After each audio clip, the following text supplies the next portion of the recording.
నాకు నచ్చనిది ఈ ఏడుపొకటి, ఈ నటన ఒకటి. ఈ వ్యవహారం ఉత్తరం వరకేనా? అంతేక్క, అంతే.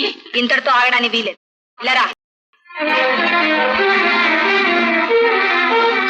అక్క, ఏ దుశ్శాస్త్రుడు అనుకున్నావా? ఇందా ఈ చీర కట్టుకో. తెల్ల చీర, తెల్ల చీర. తెల్ల చీర తీరని కోరిక కంచిగా ఉంటుంది, నిజమే. కానీ ఇప్పుడు కంచే చేతులు వేసింది. ఇంకా ఎందుకు ఈ బలంతో బ్రహ్మచర్యం? ఆ చీర కట్టుకో. వద్దక్క, ఈ చీర నీకోసం తెచ్చుకున్నావు, నాకొద్దు. నాకంటూ నేనేది మిగిల్చుకున్నానే. ఆ చీర కట్టుకురా. అమ్మా, కుంకుమ బలిని తీసుకురా. సరిత, భారతికి నీ చేతితో బొట్టు పెట్టమ్మా. వద్దు సరిత, వద్దు. నన్ను పాతకాలపు మనిషి, మూర్ఖురాలు అన్నా పర్వాలేదు. నా మనసందుకు ఒప్పుకోవడం లేదు. ఏ ఎందుకు? లోకం ఉందమ్మా, లోకం. I just don't care. నీకు తెలియదమ్మా, ఇరుగు పొరుగు అంతా ఆడిపోసుకుంటారు. ఆడిపోసుకుంటారా? అవునమ్మా. ఆహా, ఎవరు ఏమి ఆడిపోసుకోకపోతే నీ కూతురు చేత ఏమైనా చేయిస్తావా?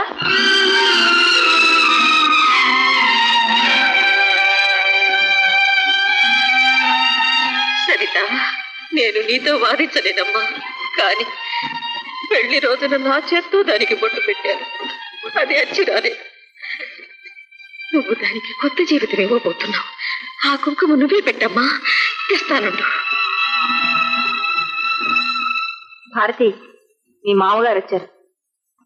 మాది మామగారనమ్మా. ఆహా, నీవన్న మాటని తిప్పంటున్నాను అనుకోకు. నా మనస్సులోని కోరిక కూడా అదే. భారతికి మళ్లీ పెళ్లి చేయడం నేను మనస్ఫూర్తిగా ఒప్పుకుంటున్నాను.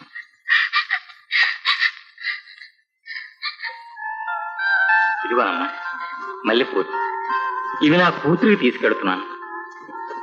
కానీ ఇప్పుడు కోడలే కూతురైంది. కిందమ్మా తీసుకెళ్లి అమ్మాయి తల్లో పెట్టున్నాను.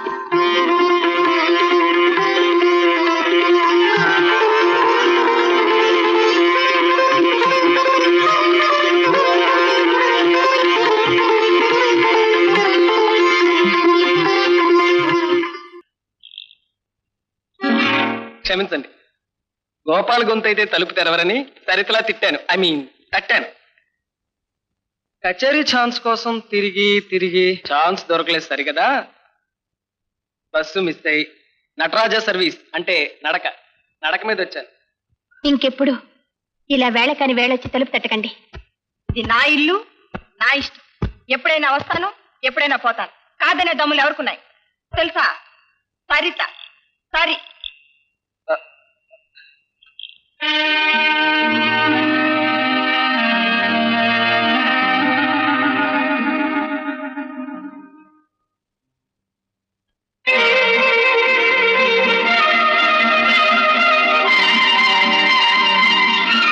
భారతి, రాయలా ఇలా రా.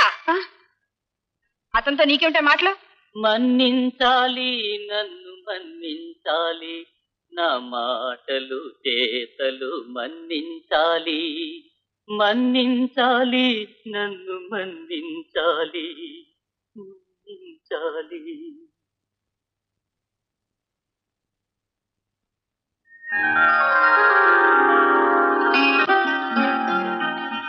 సరిత, ఏమ్మా? నిన్నొకటి అడగాలనుకున్నాను. ఏమిటది? కోప్పడినంటే ఏం లేదమ్మా, నాకు 200 రూపాయలు కావాలి. 200? దేనికి? శ్రీశైలం వెళ్ళొద్దామని. దేవుడి కోసం అంత డబ్బు ఖర్చు పెట్టి అంత దూరం వెళ్ళాలా? దేవుడి కోసం కాదమ్మా, అక్కడెవరో స్వాముల వారున్నారట, జోస్యం చెబుతారట. దానికే ఉందమ్మా, 50 పైసలు ఇస్తే చెట్టు కింద చిలక కూడా జోస్యం చెప్తుంది. అది కాదమ్మా, ఆయన అంజనం వేసి పోయిన వస్తువులు, కనపడిన మనుషులు ఎక్కడున్నారో కరెక్ట్ గా చెప్తారట. ఓహో, అదా సంగతి. అంతేకాదమ్మా, ఆయన మంత్రించి చక్రం వేస్తే ఎక్కడున్న వాళ్ళు తిరిగి వస్తారట. మీ నాన్నగారు కూడా వస్తారని. 200 ఖర్చు పెడతానంటావు. ఆ 200కు ఒక సున్నా చేర్చి 2000 చేతిలో ఉన్నాయని 25 రూపాయలు ఖర్చు పెట్టి పత్రికలో ప్రకటించేయి. నాన్నగారు పరిగెత్తుకొస్తారు. ఇంకో సున్నా చేర్చావంటే ఒక నానేమిటి 10 మంది నాన్నలు వస్తారు.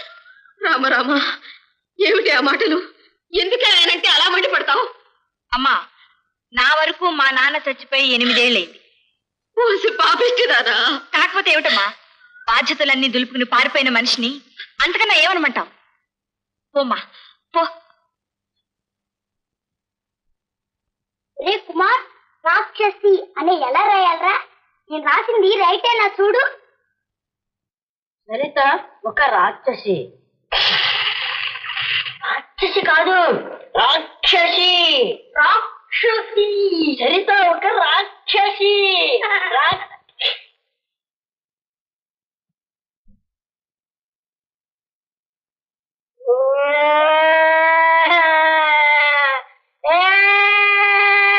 నేను అనలేదా, నిజంగా నేను అనలేదా?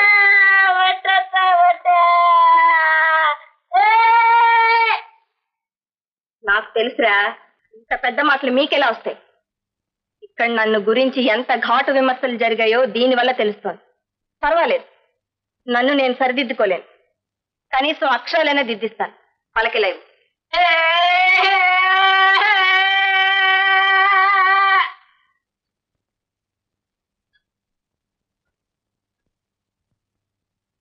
అక్క, వదిన కొంట్లో బాగోలేదు.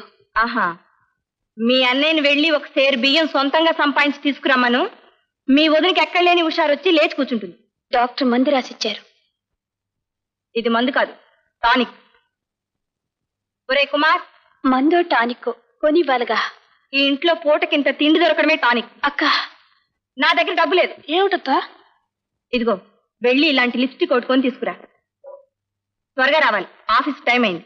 ఏమి, మీ వదినకు టానిక్ కొనడానికి డబ్బు లేదు, నీ లిప్స్టిక్ మాత్రం ఉందా? ఇది అనాథాశ్రమం కాదు, వదిన విధవ అంతకన్నా కాదు. ఏమన్నావు? ఏమన్నావే? పాపాత్మురాలు, అందరినీ విధవలుగా చూడాలని ఆశగా ఉందా నీకు? అందరి పసుపు కుంకుమ తుడి చేస్తే గానీ తృప్తి లేదేమో. ఎందరి కడుపు మంట పోసుకుంటుంది నోరుంది కదా అని. ఇదిగో లిప్స్టిక్. అత్త, నేను నా పిల్లలు ఈవేళ ఇల్లు వదిలి వెళ్ళిపోతాం. ఈ సంసారం కోసం చాకిరీ చేస్తున్నానంటాం సాకైపోయింది అక్కకు. ఏమిటి అది చేసే చాకిరి? ఏమిటది ఉద్ధరించేది? పంచపక్ష పరమాణాలు పెడుతోందా, పట్టు పొరుపులు వేస్తోందా? ఏదో సగం కడుపుకు తిని కటిక నేల మీద పడుకుంటున్నాం. తనకి మాత్రం ప్రత్యేకంగా ఒక గది, మంచం, పరుపు, ఫ్యాను, సోఫాలు, షోకులు. ఎంత సంపాదిస్తే మాత్రం 600 సంపాదిస్తున్నాను, ఈ సంసారానికే పోస్తున్నాను అనడమే కాని ఇంటి ఖర్చుకు ఎంత ఇస్తుందని చెప్పవే. ఏయ్, లెక్క చెప్పవే. అడిగేవాళ్ళు ఎవరున్నారు? అడుగుతున్నానుగా నేను. మా అవసరాలకు ఇవ్వడానికేమో డబ్బు లేదు, నువ్వు మాత్రం టోకులు చేసుకుని తిరుగుతావు సాని దానిలాగా. నోటికొచ్చినట్టు వాక్కు.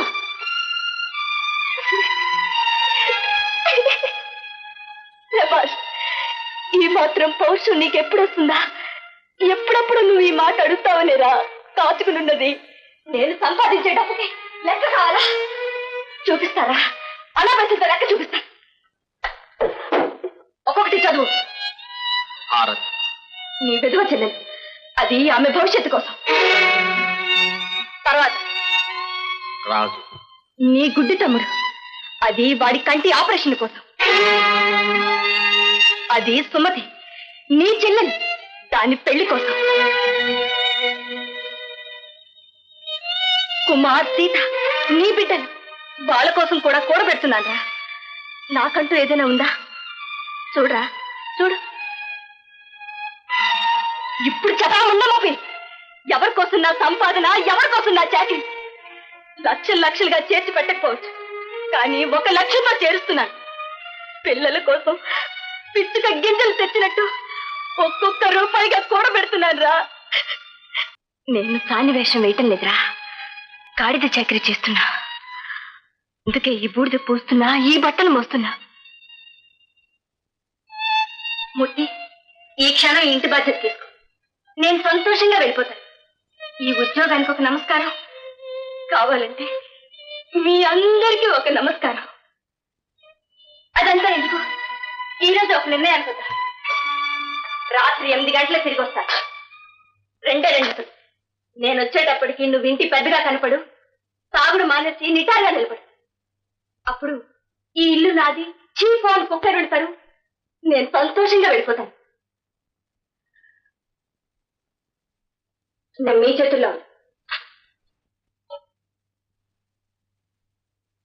రాత్రి 8 గంటలకి అమ్మా ఆఫీస్కి వెళ్ళొస్తాను. ఒరే మూర్తి,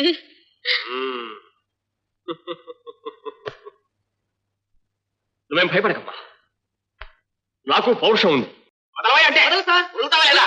నీకే చెప్పేది. నమస్కారం సార్. ఎవరు మీరు? గడ్డం ఎదుగున్నంత మాత్రాన ఆ ఫ్యూన్ లోపలికి వదలంటాడు సార్. అసలు నేను ఎవరైనా తెలిస్తే మీరెవరో చెప్పండి. గడ్డం పెంచుకోవడం తప్ప సార్? ఈనాడు మనకు పెరగలిగింది, పెంచుకోగలిగింది అది ఒక్కడే కదా సార్. అంతకన్నా మనం ఏం పెరిగాం సార్. ఇంతవరకు క్యాన్సర్ కు మందు కనిపెట్టలేకపోయాం. క్యాన్సర్ ఎవరికి? మీకా? నాకు కాదు సార్, మా అమ్మకు. అంటే సరిత మదర్. మా ఇద్దరికి ఒకే మదర్ సార్. ఓ, సరిత బ్రదరా మీరు? ఆపరేషన్ చేయాలంటున్నారు డాక్టర్.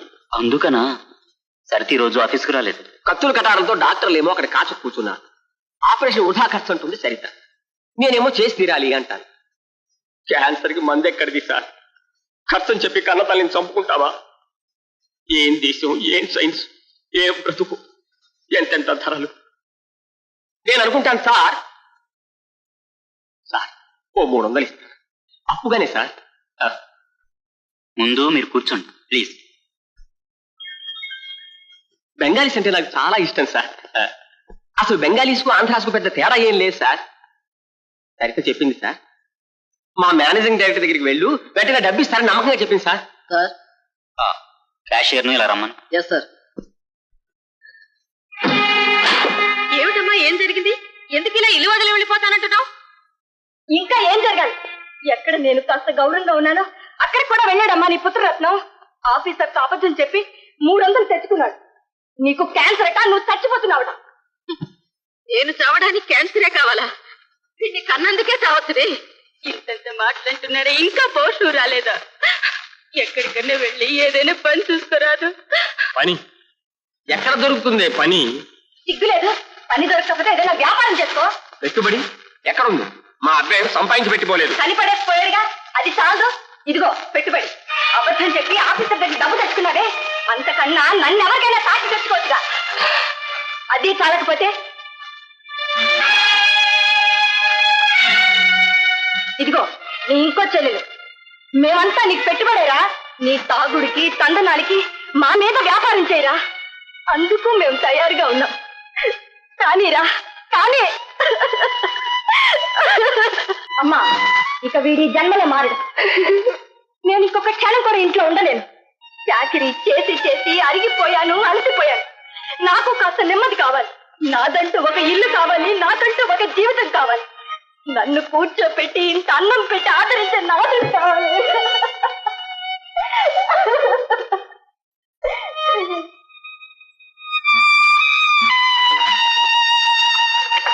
అక్క వెళ్ళదక్క, కూర్చోబెట్టి మేము అన్నం పెడతాంగా, మేము పెడతాం. అత్తయ్య, మా నాన్న చేసిన అప్పులన్నీ మేము తీరుస్తాం. తోటలో పిండి రుపుతాం, తోట పని చేస్తాం, పేపర్లు అమ్ముతాం, రోడ్డు చెమ్ముతాం. అవునక్క, ఏదో ఒక పని చేసి తీరుస్తాక. ఈ స్కూలు, ఈ చదువులు ఏమీ అక్కర్లేదు. ఈ పనికి మన నాన్న అక్కర్లేదు.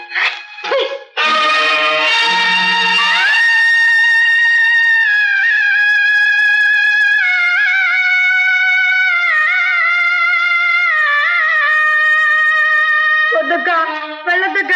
నీ గుడ్డి వాడికి కళ్ళు రావాలి, నా అక్క రోడ్డు ఒక్కసారైనా చూడాలక్క. వద్దక్క, వద్దక్క, అక్క వద్దక్క, వద్దు.